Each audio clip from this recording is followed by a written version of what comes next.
Give up. What up, though? You know what I'm saying? We back.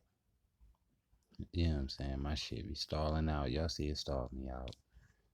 So we just, we had to rock out to the end of that. You feel me? But it's all love.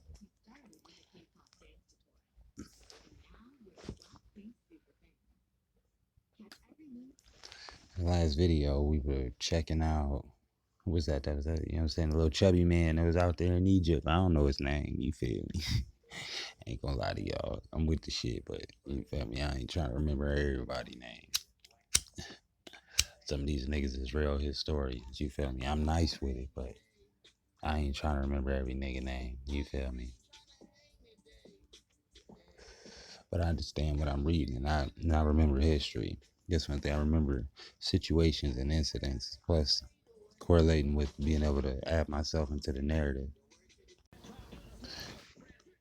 So then Cyprus, as we know, extremely important to the Phoenicians, who from the island of Cyprus didn't have very far to sail until they reached the easternmost Mediterranean colonies along the eastern coast of the vast Mediterranean Sea. And of course, long before the first millennia BC, the Carthaginians or Phoenicians probably had a colony located in Egypt. The Jews do ring a bell, of course, but the Egyptian colony obviously didn't last long as the Carthaginians, other colonies. It it's not a matter of if the Carthaginians subjugated the Etruscans or colonized the mainland Italy. It is a matter of determining exactly when the Carthaginians subdued the Etruscans. It probably occurred well after the first Carthaginian conquest in the Mediterranean region occurred, exactly when the Etruscans rose up against the mighty Carthaginians to eventually win their independence, well before the Roman Empire came into existence in Italy. Rome was a tiny Greek village. Rome was probably the first Atlantean settlement under the rule of the great Etruscan people. Historically, we are told that Rome was founded upon the year 750 BC by a certain Latin people, the Negris Latin. Yeah, the Negri Latin. We'll check that out, that word later. The Negri Latinus. Also King Latinius, or whatever dog name was. I take some time to win. I'd rather be out the way. Okay. Well, before the Roman Empire came into existence in Italy, Rome was a tiny Greek village. Yeah, this is how we got to Latin people. The region of Italy, Latin people are likely descendants of the white Greek people of the Eastern Europe who migrated into Italy long before the Roman civilization emerged. It could be possible that Rome is much older than we have been taught, which at present is considered to be at least 3,000 years old. We know it may be the Atlanteans may first occupied what is now Rome, yet during the Atlantean occupation, Atlantean Rome settlements were considered to be insignificant by the Atlanteans. Apparently, the language of the Etruscan people, as well as the language of the Basque people of Spain and France, are considered to be not related to the Indo-European language family, which includes the language of the Gypsy people. I suspect that there could possibly be a relationship between the languages of the Etruscan and the Basque people of the Semitic language family. And if they're, that means they are all Semitic, of course. Most definitely, Italy and Etruscan civilizations is that far. And you want to know why a dude is going there? Uh, as you could tell, you know what I'm saying, if you look at my videos, me and this guy, we share the same last name. So obviously he's done his genealogy. He knows he goes back to dark Europeans. And he's wondering, when you read the old histories of these European countries, you get these dark people. And he's wondering where the fuck they came from, because the story, it's that they came from Egypt, you know, because, you know, the Poe last name is the Scott Irish last name. So he's wondering where these people came from. And the Scott Irish supposedly came with Queen Scotia. And as we got into in the one video, Queen Scotia came from uh, basically Egypt. She was the daughter of a pharaoh. But let's keep pushing, keep pushing.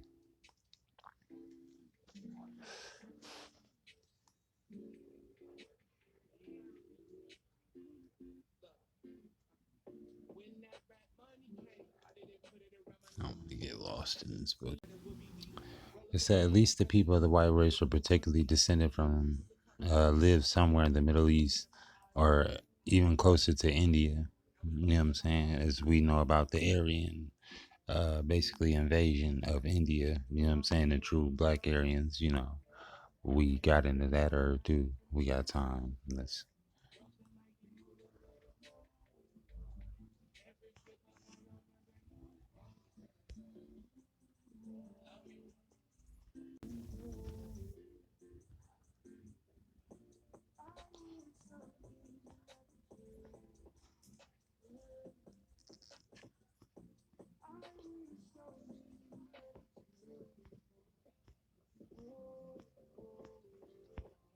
Shit, 90,000 feet. Watch it go. Hey, hey.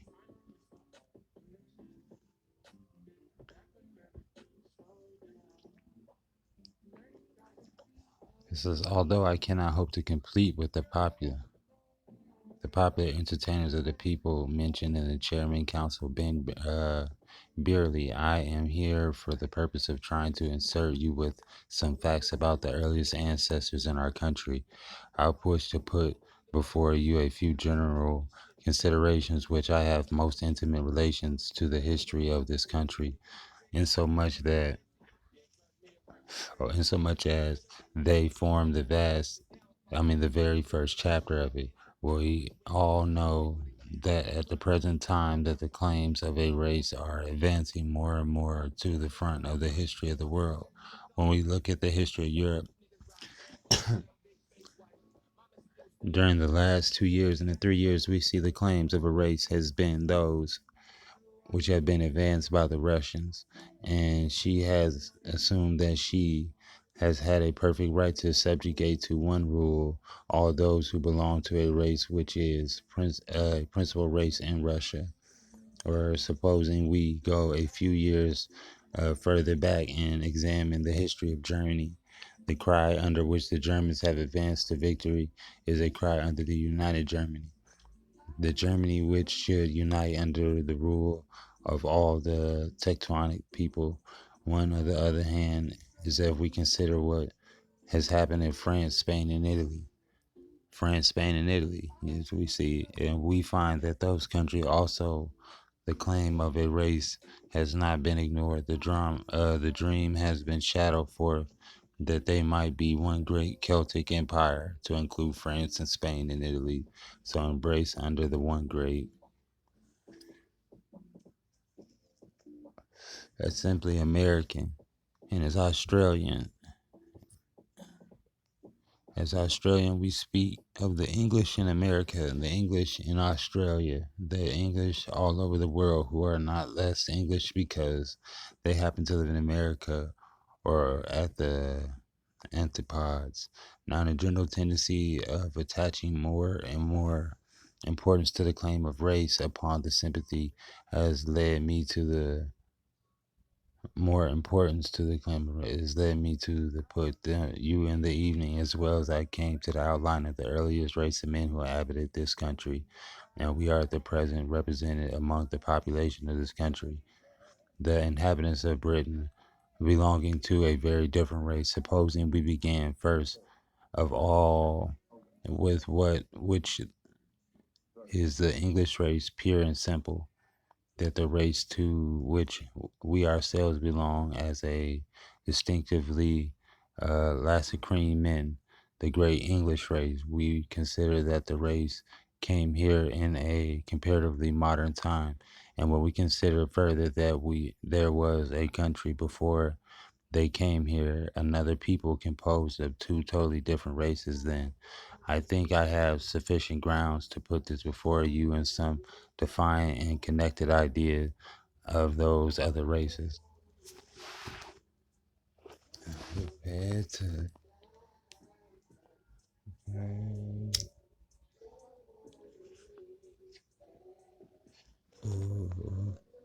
in the year 449, certain Englishmen, for they were Englishmen before the England, and they received his name, came over from the north of Germany and from the southern shores of the Baltic Sea. They came with their wives, families, and little ones. They brought their England with them. And after a long war and conquest, a series of fighting battles, gradually pushed away a farther and farther west that population which had been in possession of the country before it was England. During this time, in which it was known under the name of Britain, it was not till the year 1607 that the Englishmen pushed the borders of England westward as far as Chester. Immediately as the fall of Chester, those Englishmen who carved out themselves a kingdom of Northumbria, Northumbria, including Yorkshire, advanced northward and conquered this district, which we now know under the name of Southern Lancashire. Up to the time of the district was the completely a part of Wales and Derbyshire or any other Welsh country is now, and it is merely a long process of conquest that the oh, precede them in a country. We hear a great outcry as to the ruthless nature of this invasion. Our ancestors were not men of a peace in any sense. They were men of war, and they burned and they destroyed everything that was Roman, everything that was British, everything that was Welsh. The term Welsh, what we owe to them. They destroyed that civilization utterly by fire and sword. I must now say with the words regarding to the Roman invasion. The Roman invasion of the country was distinctly analogous to our occupation of India. The Romans did not establish great bodies of Italian colonists in their country like our countries in America. They merely occupied a military colonist. They formed a garrison here and they developed trade. They took as much money out of the country as they could, but a most oppressive system of taxation. But in exchange for all that, they introduced their own laws and systems of politics, doing much of the same work that we're doing in India. They did not introduce into the country any new ethical elements which are traceable in the present population. The Welsh, or the ancient Britons, as are called in the books, were in the possession of the country long before the Romans came here. When we come to the analysis of the Welsh people, we find that they are two distinct types. On one hand, we have the ordinary Celt, or the Welshman, as we term him, a tall, fair-haired, round-headed, short sort of man. On the other hand, we have a small, dark Welshman who is totally different. I wish to call your attention to the small, dark Welshman. For although at the first blush of it, you might think there was nothing very interesting about them, yet before we leave this room, I think I shall have the reason to believe that a great deal of interest attaching the arrival of the small dark Welshman in this country and to a civilization which they brought along with them. Before I put these points before you, I must give you the outline of a sort of material in my possession which enables me to give you an idea of these things outside the historical frontier beyond the written records of history. We have a regular series of civilizations established all over Europe, just on the other side of.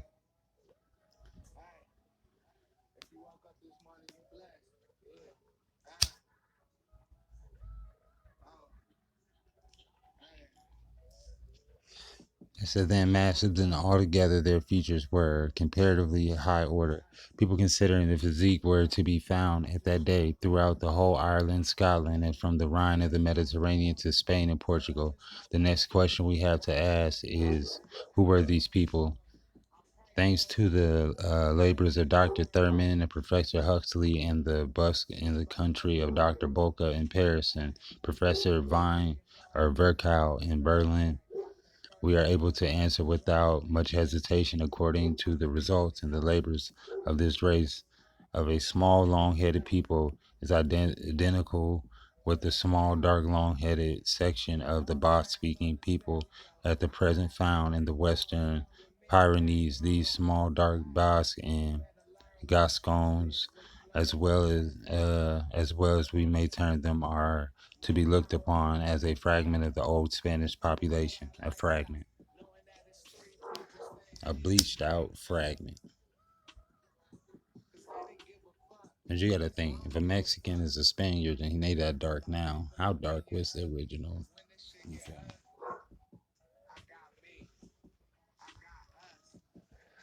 I got a video for y'all. We're gonna get into that too.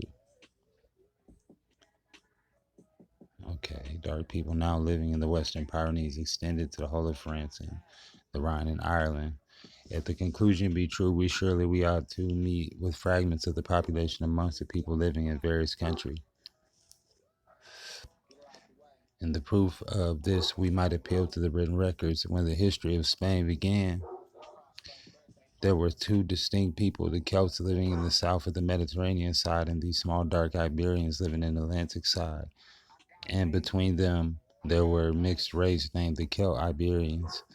In the case of France, the history of Spain repeats itself. On the western side of France, at the beginning of history, the Iberian population extended as far north as the river Loire.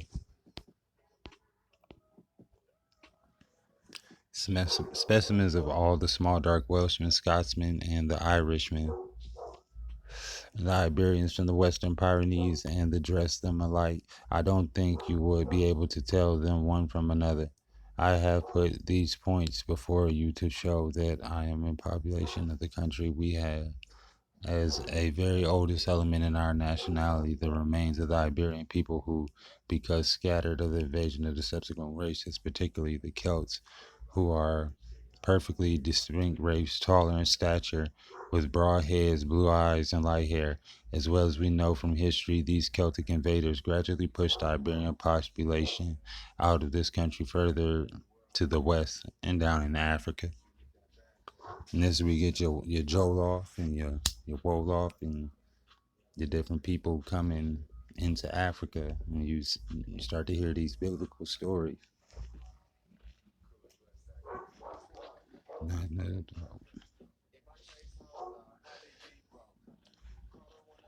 It's a hit for sure. Okay. It said the invasion of the Britain and the Celtic people took place at the close of an age when I have been discussing principally this evening, namely the age of polished stone, and that brought into the country and probably the civilization of the age of bronze. Who? Of the age of bronze. Where they come from, the Michigan mines.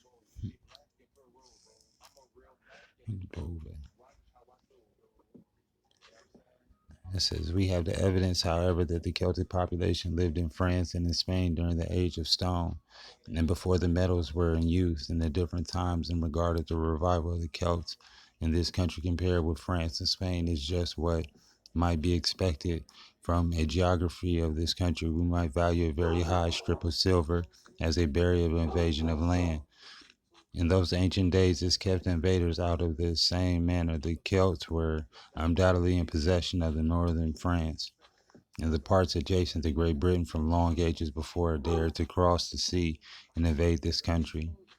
But they did invade it at the close of the age of the polished stone and push before them a small dark population until they were ultimately reduced to a fragment which are to be found in the places I have mentioned. But I should tell you, the blue bloods.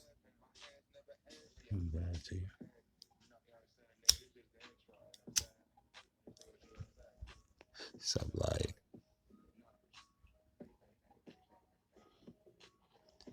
This is Galley Hill, and the distal fragments and relatively long in the arms long relations to the legs, and which is in the possession of long heels.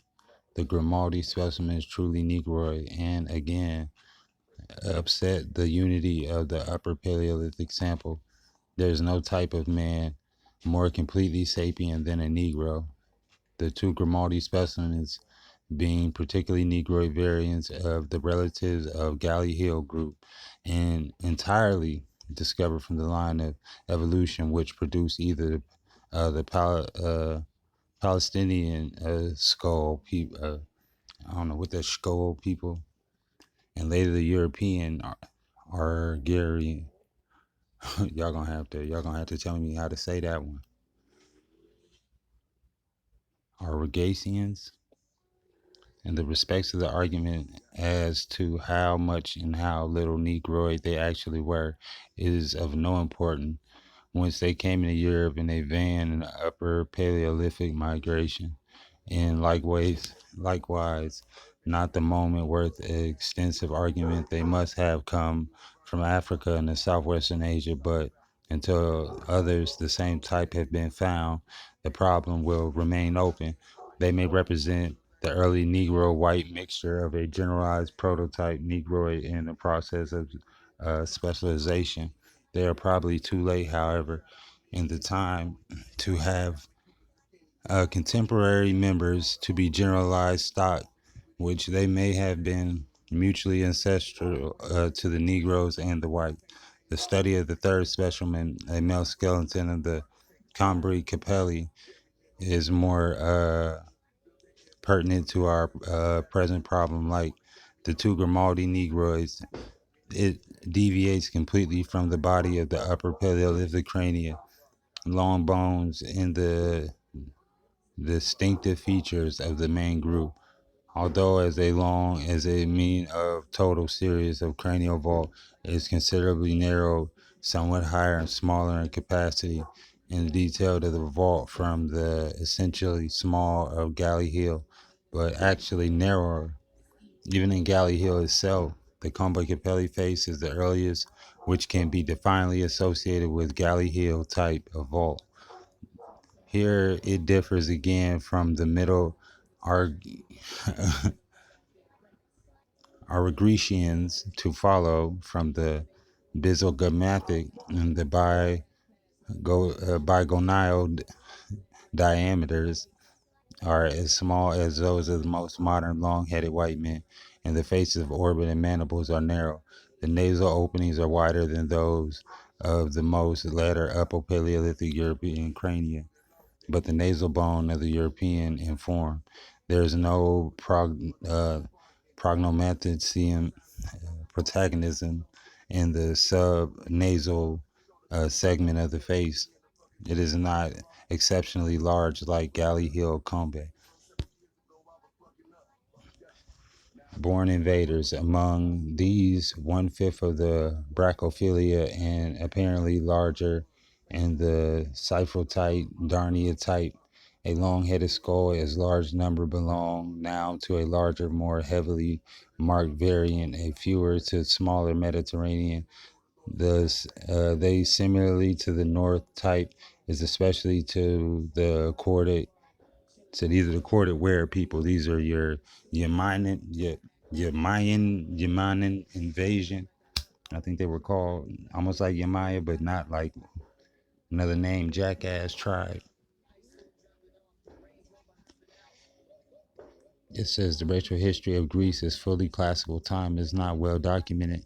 That of the periods just studied until the inception of the slave trade in Athens and the other centers of manufacture and the exports that can be. However, we have been little population change in our Argolis.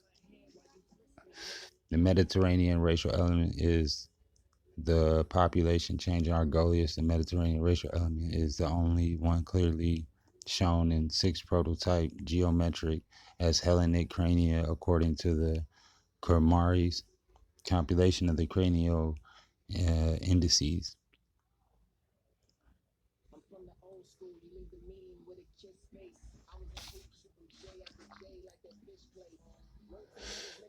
It says Mesophilia reigned everywhere in Greece during the classical period and into Hellenistic and the Roman periods. The mean of index of the Athens, a great period, was 75.6 and 30 crania.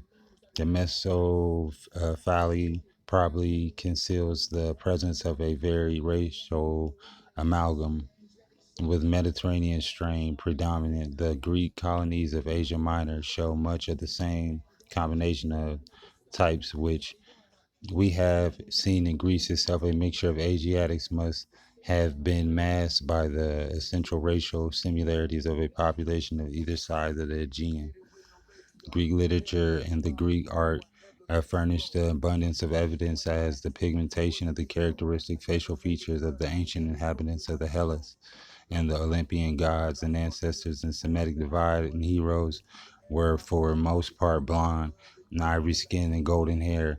The Athenians were gray-eyed. Poseidon, however, was black-haired. Poseidon came out where? The Atlantic. What we call the children of Poseidon? The trident. What we go over the other day? The trident, the great trident of Poseidon. Atlantis, however, was dark-haired. The god was a little different, and we may believe Homer and their descendants of the heroes, most of whom were white-limbed and golden-haired. Odysseus, a herald, Eurybace, a dark-skinned, curly-haired Achilles' son, Neophilimos, perhaps a brunette mother, was Rufus, the Spartan, who said to have been blonde. In 15th century Athens, women bleached their hair with an herb which turned it golden yellow, and persons of a blonde ideal. Vast painters of the 6th and 4th centuries were able to distinguish blonde and brunette color by conventional glaze. Says one of the tribes is described by Peter Martyr in the term expressly had been Negroes, and if Negroes they must have supposedly to have crossed over from Africa, whether they had an affinity to the general body of the nation, or the people known as the Caribs does not appear, but independently of them, as they dwelt on the mainland, they were finally widely diffused tribe of dark colors and peculiar ferocity. They said of dark color and peculiar ferocity. Throughout the islands designated the Caribs or cannibals. The names were given to them by the other Indians. The word Carib, as Peter Martyr's infamous says to the language of all the country, signifies stronger than the rest, stronger than the rest, and was never uttered by the others islanders without dread.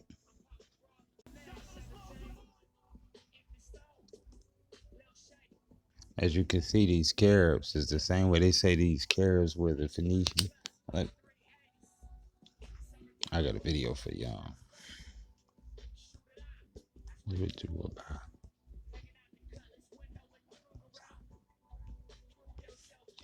Who are these people? Who are the Moche? The Kings of Bling? Oh, and if you didn't know, Lucia had cousins. We're going to get into Lucia's cousins. 31 skulls. It was 31 skulls.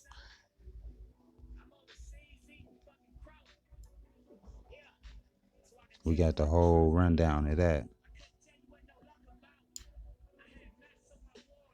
Austro-Melanesian patterns repeats itself in the female shape. It is for gaps in reference to small and house database in the general grounded coordinates in the geography as found by him in the seminal study. The two Brazilian late archaic samples show a very different cranial morphology when compared to the early South Americans. The samples occupy position in a multivariant space close to East Asian or late Amerindian. To consider this individual variability in Lagos Santos.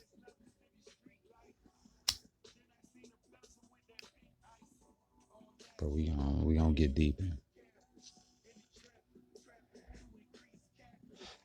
It says there's 3 different quantitative analyses undertaken in the study demonstrate that the first South Americans exhibit a cranial morphology that is very different from the late modern Northeast Asian and the Amerindian.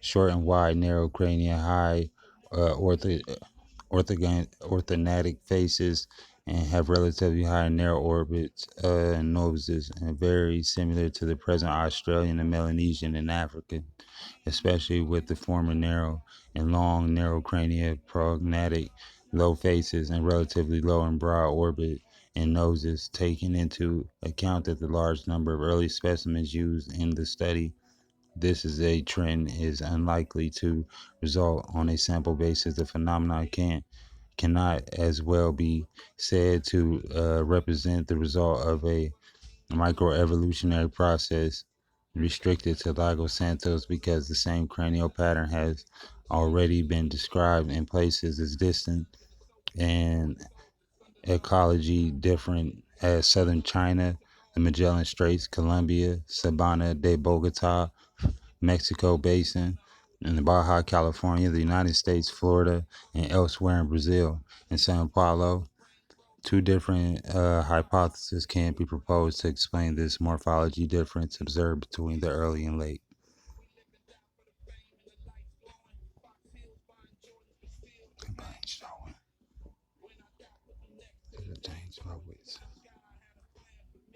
Didn't know it.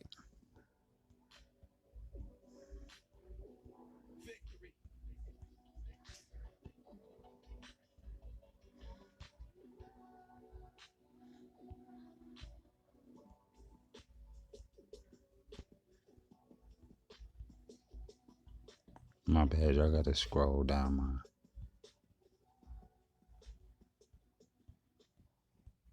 my shenanigans. But ride with me though. Shout out to the OG.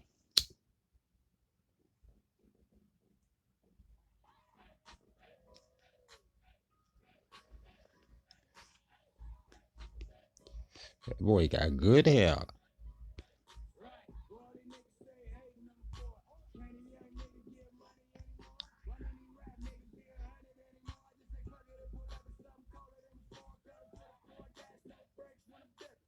The two-legged unk. Oh yeah, we talking about that area anyway, so we might as well get into it.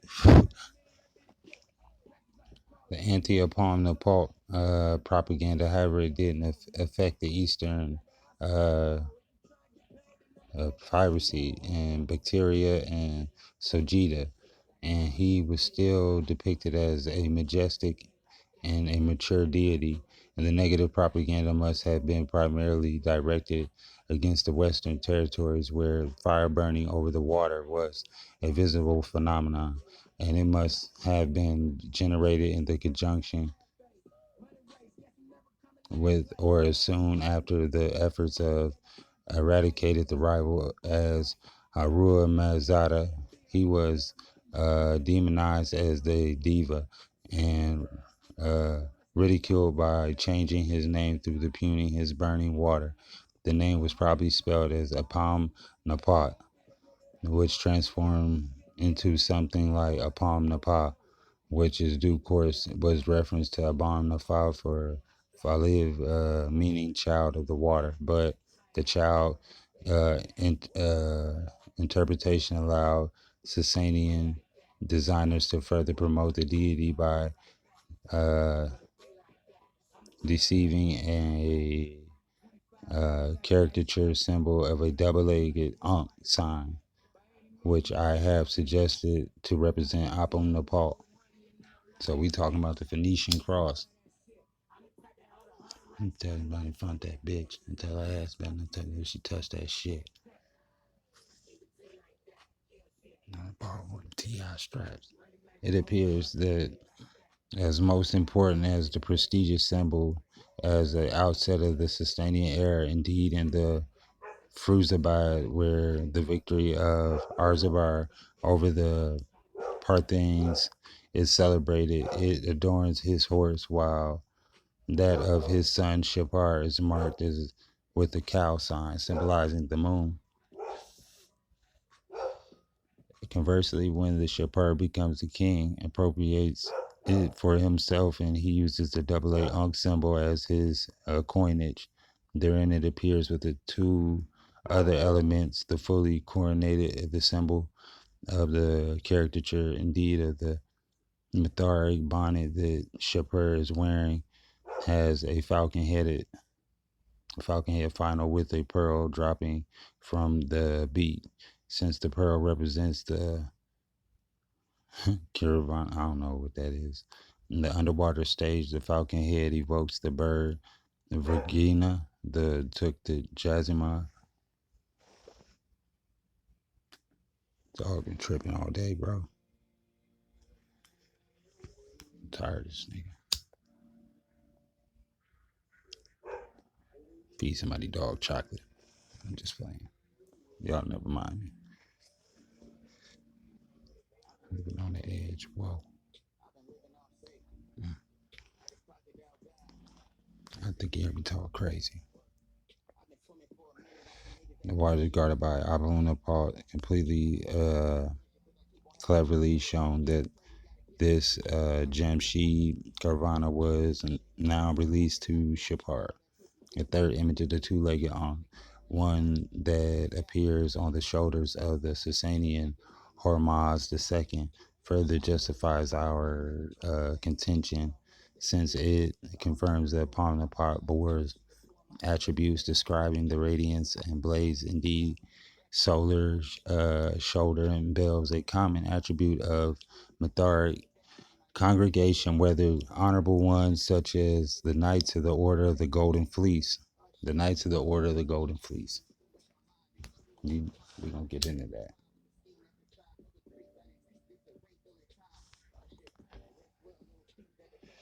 But yeah, we going to keep it pushing real quick. Oh yeah, this going you ain't gonna understand why I'm reading this now, but you're gonna understand it later. How El Negrito saved Mexico from the French in the capital city of Almeida, where he was staged a play that included El Negrito Poeta. Throughout the 19th century, the vendors in the archway in Puebla should hand a puppet of El Negrito Poeta. The Poeta popularity in history and the folklore probably extended to the puppet. Or did it go back to my man Guerrero?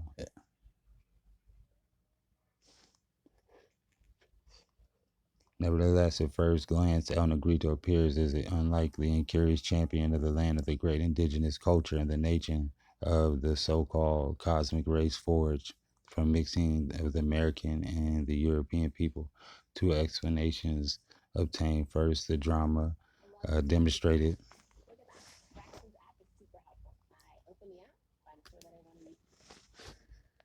Okay, my bad, y'all.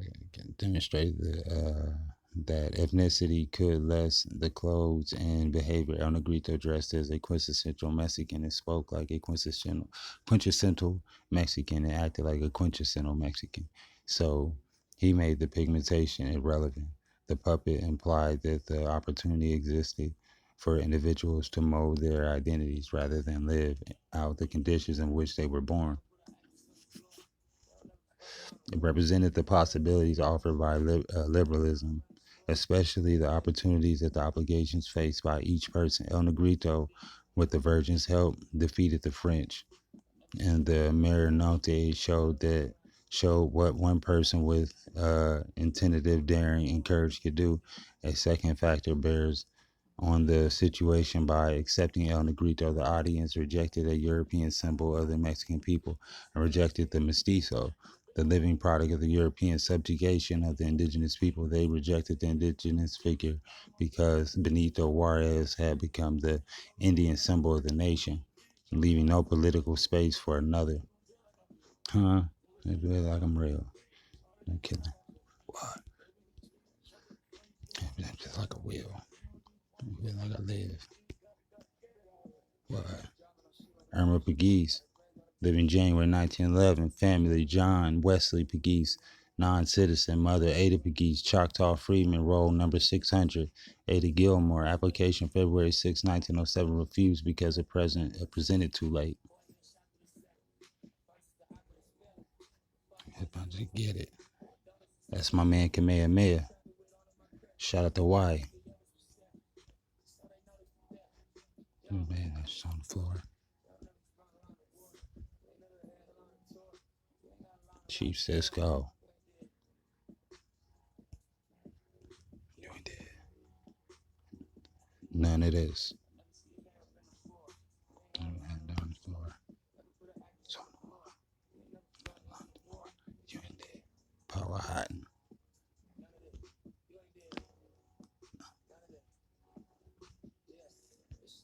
A monkey.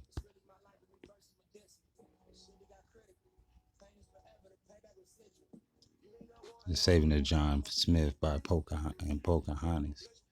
Hopi, Apache. Shout out to that side. Still the cousins. This the Apache. Shout out to James Brown. I'm black and I'm proud. That's what he said, huh?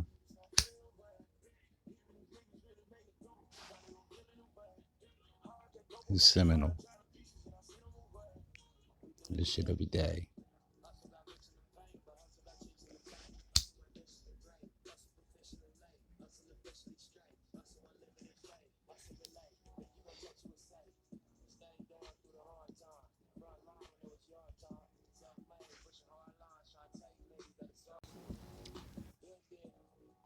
It says was a third of the last epic of the Phoenician voyages to America at the time of the Jewish king Solomon, and who was employed to sail to Haiti, to Peru, and perhaps to Oregon in order to supply the gold that was needed for the temples of Jerusalem. Others learned men think, however, that the famous Ophir, teeming with gold and precious stones, had been found in Sofala, or the Persian Gulf, in the island of Ceylon, or in some other part of the East Indies. And truly, we could hardly admit horned settlements, namely the Phoenicians, set out from the mother country, navigating the whole Mediterranean Sea and farther westward to reach Ophir. And when we simply read the scriptural account, and King Solomon made the fleet in Arsenigabar, which is by a lot on the shores of the Red Sea and the land of Edom, and Hiram, king of Tyre or Phoenicia, sent his servants in a fleet of sailors that had knowledge of the sea with the servants of Solomon.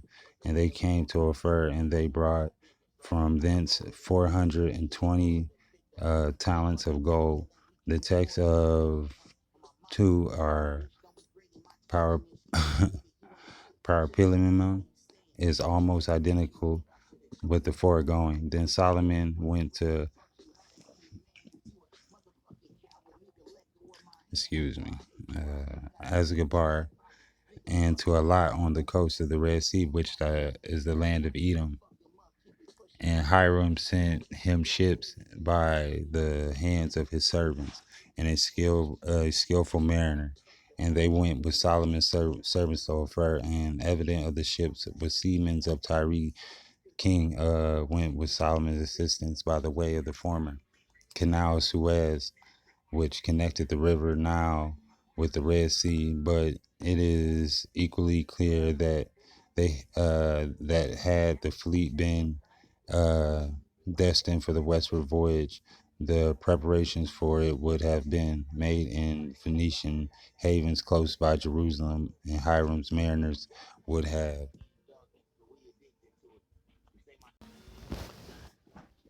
So the Heckel, with this emergence of Lemuria provided the continent adherence as well as the problem obscene of material remains of the. I can't get that. It is not to be expected that the men of the primitive or earlier will ever be discovered, for they are buried beneath the Indian. In the contrast of Haeckel, however, who has suggested that if the Lemurians had been innate men, these Australian laborers of laws themselves from this formative insisting intended on the Aranocene human apes. It is earnestly thought that men had been from the apes, but it's far more likely that men originated from an animal on the land now sunken beneath the Indian Ocean, and that none terminated link of evolutionary chain of being have been present. All have been drowned in the submergence, nonetheless, of the image of the intermediate link between animal and human might. Like the countries surrounding the Indian Ocean, are still several kinds of primary men who wandered the original. Some of these yet to be found in the Andaman Islands, other Negritos and Equatorial Africans and Bushmen of the Cape Colony found in Java by Dr. Du Bois, and the Papuns of India and the Melanesias, and the essay offered a timeable for the people of the world from Lemuria. At the first, the Negrito, followed by the Dravidian, the Mon, the Red race, and finally the White race of the drowning continents from the Miocene age. Ethnologists labor of a lost around Lemuria, around found in Andalusia. I don't know what the fuck that shit is. Queen Scotia. One more time.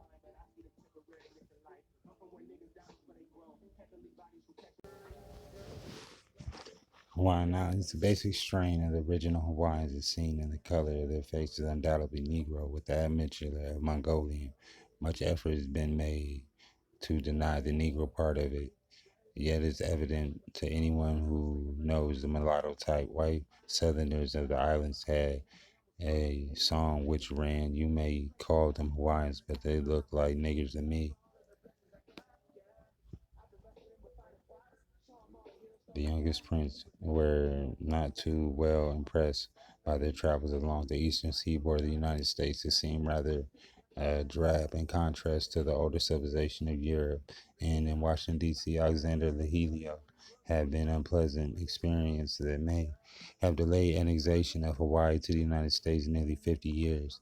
As he attempted to board a train, a conductor, thinking he was a Negro, brusquely ordered him off. The prince never forgot this insult, and the later years it was in England, not the United States, that had received the sympathetic interest. Fuck 'em. Shit, we start noticing dark fucking Mexicans. We get racist against each other for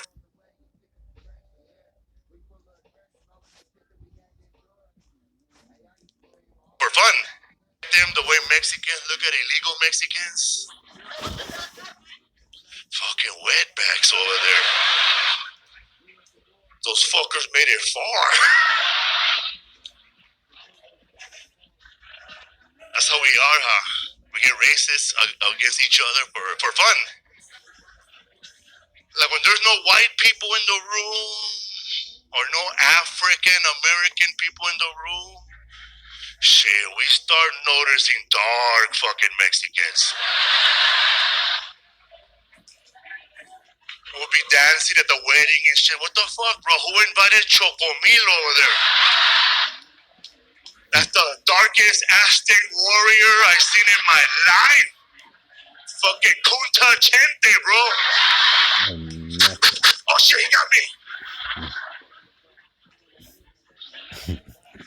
Like, I consider myself a dark, Middle Eastern, ISIS-looking Mexican.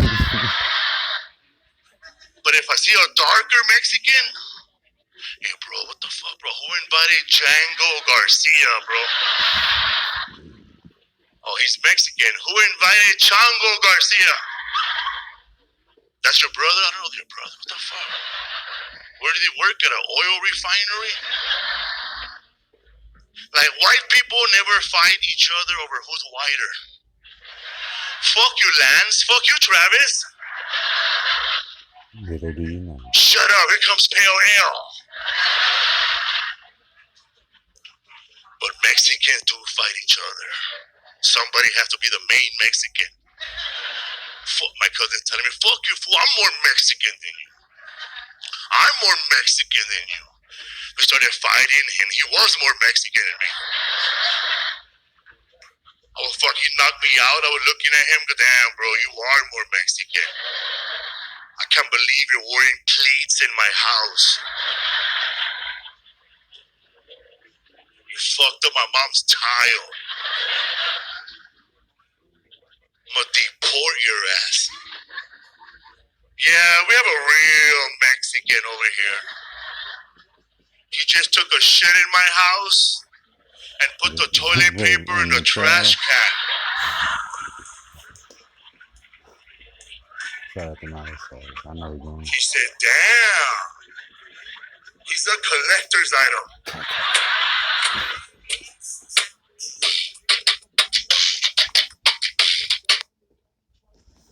Who invited Chocomil?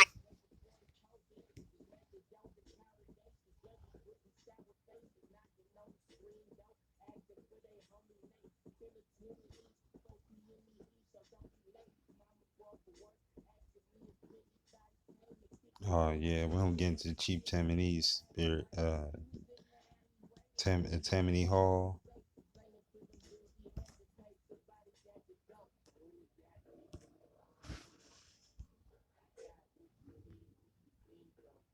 Coming glows and glory. We saw, we remember. They told us once they were us. They went and now they return with fancy lights, six and lights and six. Indians that came down from the Americas.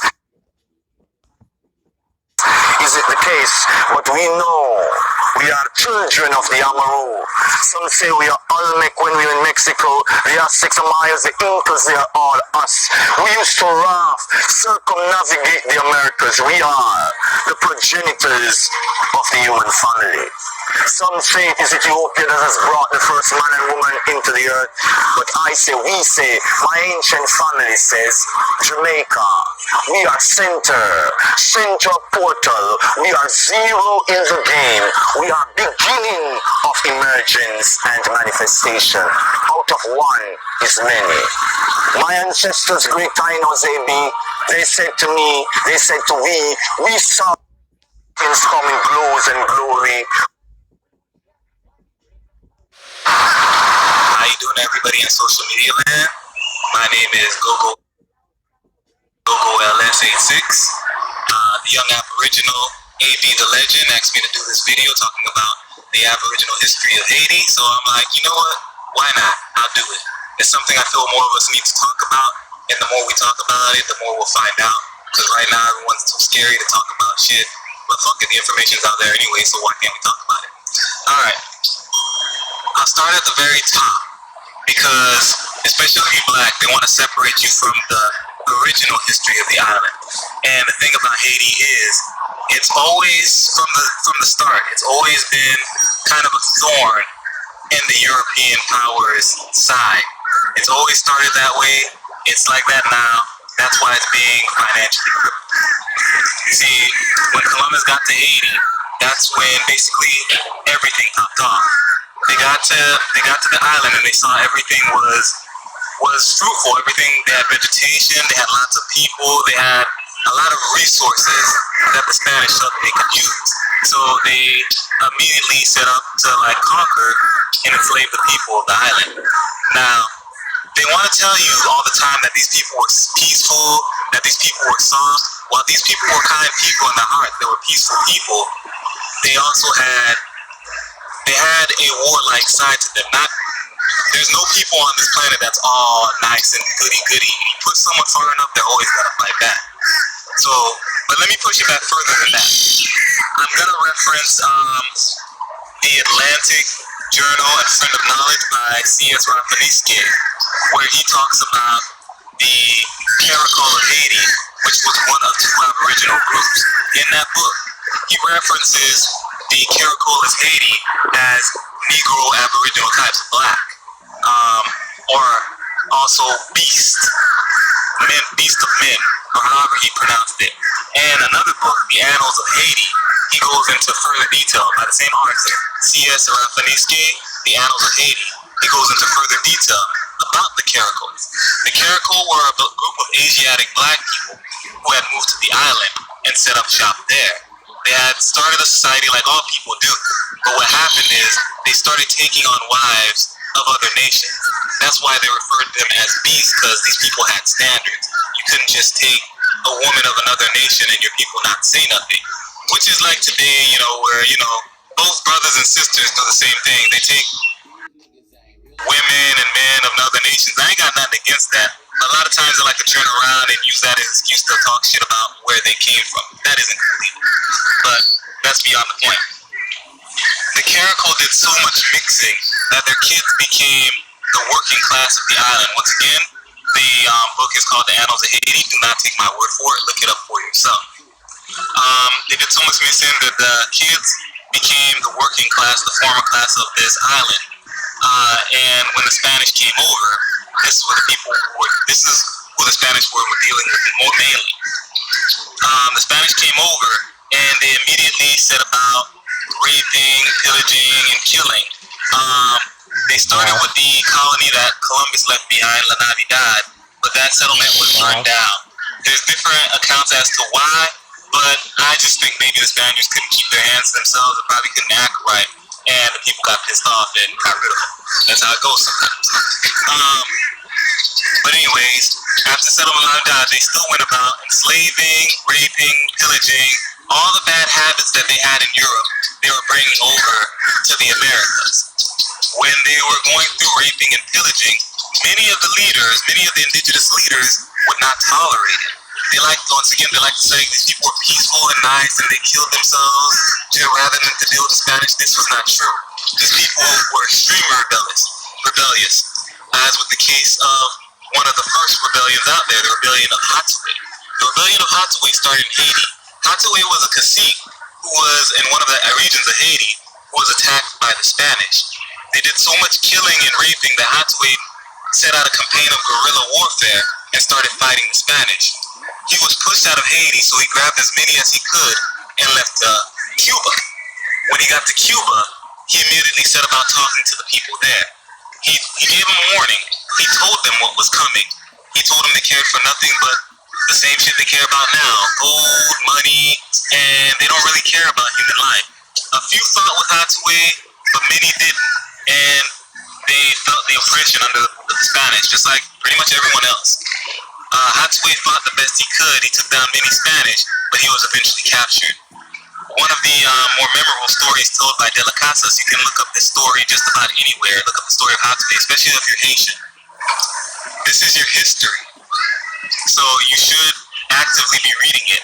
Don't let people try to separate you from the history, talking about you're African. Historical accounts set aside by De La I-80, the Hittites. You'll notice that.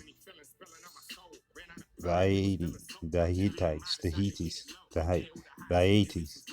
Look up this story just about anywhere. Look up the story of Hattuey, especially if you're Haitian. This is your history, so you should actively be reading it. Don't let people try to separate you from the history, talking about you're African, that history has nothing. No, it's all your history. One of the historical accounts set aside by De Las Casas was when they attempted to baptize Hattuey. They captured Hattuey, and a priest came to Hattuey, and he told him, Hattuey, you're a sinner. You must repent. Hattuey didn't understand this because their concept of religion was very different than our concepts of today. He explained to Hattuey that if he died without becoming baptized, he would burn in the fires of hell for all of eternity. And Hattuey asked them, where do the Spanish go when they die? The priest told Hattuey, well, if they're baptized, they go to heaven, like all good Christians. And Hattuey looked at the priest and said, then don't baptize me. I don't want to go anywhere the Spanish go. They are horrible people. I'd rather go to hell. This marks the end of Hattuey's journey as he was burned at the stake for heresy. How fighting for your right to be. How you doing there? Moment of silence. Moment of silence for the OG. How you doing, everybody in social media land? My name is Gogo. He would burn in the fires of hell for all of eternity. And Hattuey asked them, where do the Spanish go when they die? The priest told Hattuey, well, if they're baptized, they go to heaven, like all good Christians. And Hattuey looked at the priest and said, then don't baptize me. I don't want to go anywhere the Spanish go. They are horrible people. I'd rather go to hell. This marks the end of Hattuey's journey as he was burned at the stake for heresy. How fighting for your right to be free is heresy, I'll never know. But people will also always justify the evil things they do. That's just the world that we've been living in currently. Next, we have the next story we have is the story of Anna Kanoa. Anna Kanoa was a princess of Haiti, more of a queen. She was a queen of Haiti. Her brother was royal lineage and her husband was royal lineage. They had attempted a coup on the Spanish, but they failed and they were killed. So she attempted to do the more peaceable thing by negotiating with the Spanish to preserve the life of her people. The Spanish, being duplicitous, only saw ways to gain and also ways to fulfill their lust. But she wasn't having it, so they figured, all right, if we're gonna get this Anna Canoa chick, we're gonna have to set her up.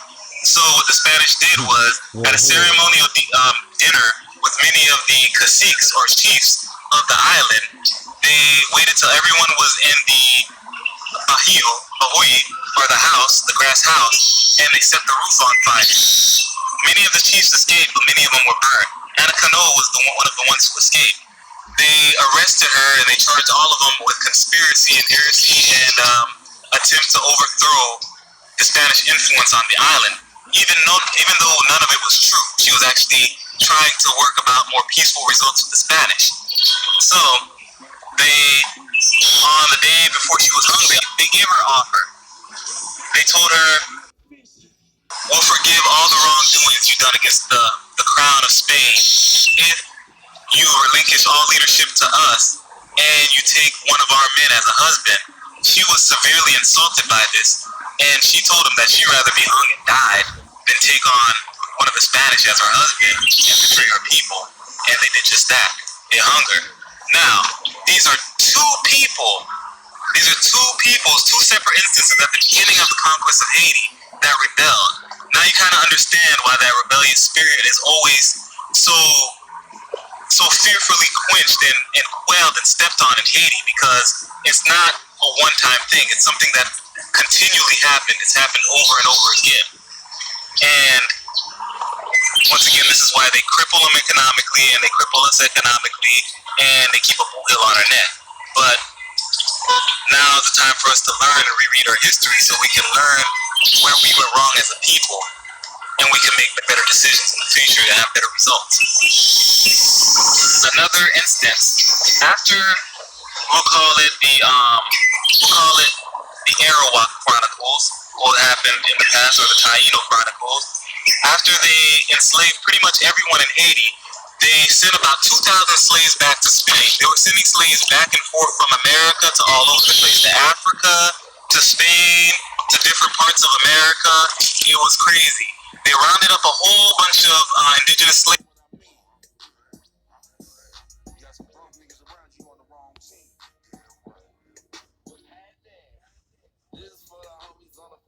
Well, let's 86.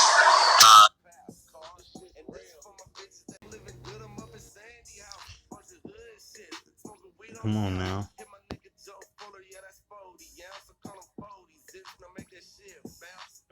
Examples: try to close recovered from a mountain in Ohio exhibit the same diagonal braiding as the bag on the English Museum.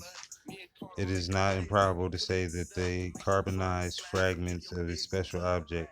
These are already been illustrated some distance before the Kakakaske on the right bank of the Mississippi, and not far from the mouth of the Arkansas. We in the village of the Kupa. These were the Kappas or the Juto, by whom there were seen in 1683. Regarding to the women of the tribe, he wrote thus: "These women have their faces still more distinguished than the others we have seen before, for they make several streaks or scars on them where their other hand but one. They adorn themselves with little locks, fine red hair, which they make fasten to their ears in the nature of pendants. Although unfortunately the sort of hair is not specified, it is in the nature of suggested that the following entry of an old manuscript and catalog of Ceylon collection of British Museum, written in 1750. The same buffalo hair dyed red or yellow. They wanted buffalo locks in the plains. Can speak.